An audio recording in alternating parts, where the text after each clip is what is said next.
My colleagues may have other proposals.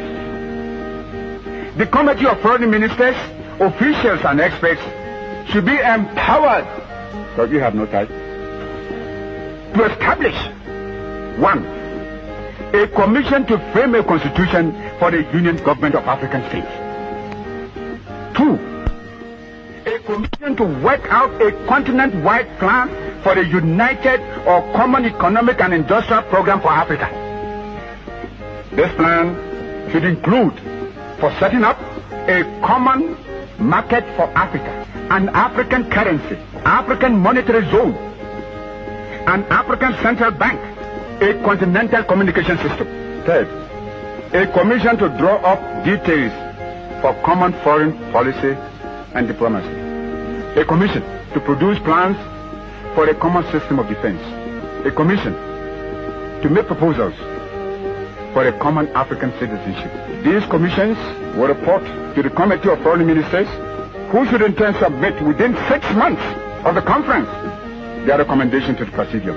The Presidium meeting in conference at the Union headquarters, whether it's at Bangui or Dupleville, will consider and approve the recommendations of the Committee of Foreign Ministers. In order to provide funds immediately for the Committee of the Permanent Officials and Experts of the headquarters of the Union, I suggest that a special committee be set up now to work out a budget for this, Your Excellencies. With these steps, I submit we shall be irrevocably committed to the road which will bring us to a union government of Africa. Only a united Africa with central political direction can successfully give effective material and moral support to our freedom fighters in Southern Rhodesia, Angola, Mozambique, Southwest Africa, Bechuanaland, Swaziland, Basutoland, Portuguese Guinea, etc., and of course South Africa.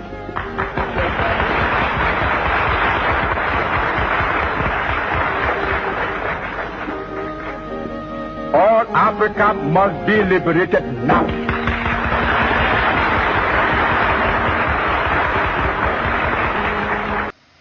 My heart is heavy as I witness the damage which this clique of neo-colonialist conspirators are doing to our country.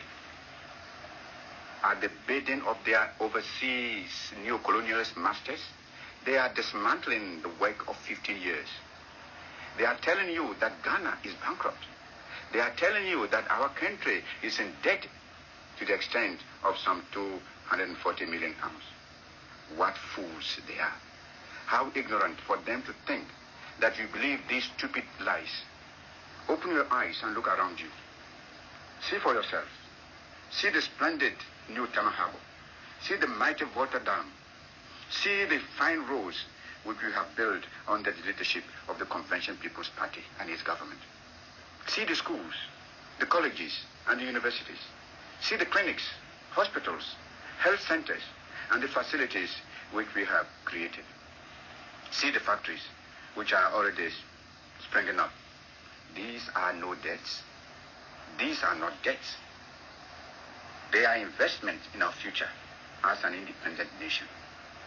These are the physical guarantees of the bright new future which I have promised you and I have been working for. Together, we can put our Ghana firmly and squarely on its own feet. Together, we can create the things we need for ourselves instead of going cap in hand for charity handouts from foreign powers whose only wish is to exploit us and make us vassals to their interests. I know these are hard and trying days for you. I have never tried to conceal from you that real independence, that is to say economic independence, does not come without hard struggle and sacrifice. Unlike the cheats and deceivers, the liars and traitors who are now trying to lord it over you, I have never promised you any easy road. I have respected your good sense, your capacity for work, your pride in yourselves, and your sense of national dignity.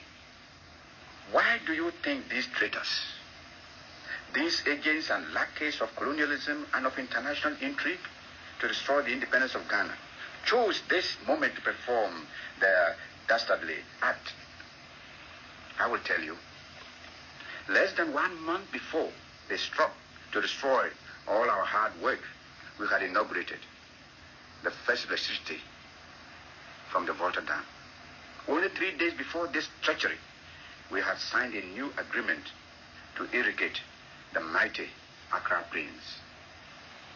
At last, we were on the threshold of a great new victory. We had, in 1957, won our political independence after years of struggle. Now, in 1966, we were at the threshold of winning our economic independence. The same people who tried to sabotage our winning of political independence 9 years ago have now struck to sabotage our economic independence and are systematically dismantling our socialist gains and achievements. Before the traitors and the rebellious National Liberation Council tried to usurp power during my absence from Ghana, Ghana was a haven to which the oppressed from all parts of Africa could come to carry on their struggle. It was a haven for freedom fighters, for independence and against colonialism. The name of Ghana was revered all over the African continent as a staunch friend of the oppressed. African brothers from South Africa, from Rhodesia, from Mozambique and Angola, from the so-called Portuguese Guinea and the Cape Verde Islands and other oppressed colonial areas were given hospitality amongst us. Do you think that this is something of which we needed to be ashamed? Not at all. On the contrary, it was something of which we should be justly proud. Haven't we proclaimed that the independence of Ghana is meaningless until it is linked up with the total liberation of Africa? Now, hundreds of these brave freedom fighters who came to our country trusting us to look after them and help them in their struggle against colonial oppression, and believing as we do that Africa and the struggle for freedom is indivisible. These brave men and women have been sent back, bag and baggage, by this traitorous clique to the countries from which they had fled to seek refuge, inspiration, and protection in Ghana.